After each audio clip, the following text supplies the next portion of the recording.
ប្រពន្ធប្រៀបដូចពេទ្យដោយព្រះនេត្រនឹងសេរសាត្រូវចេះប្រឹងការពារពេលឆ្លោះគ្នាកុំឈ្នះចាញ់កុំចង់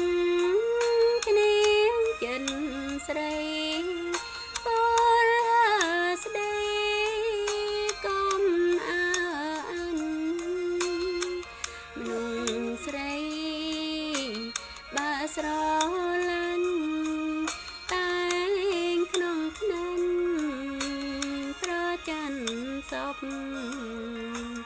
កូនអើយស្ងួនជាប្តីមានខន្តីគឺជាមនុស្សកុំអោយប្រពន្ធស្អប់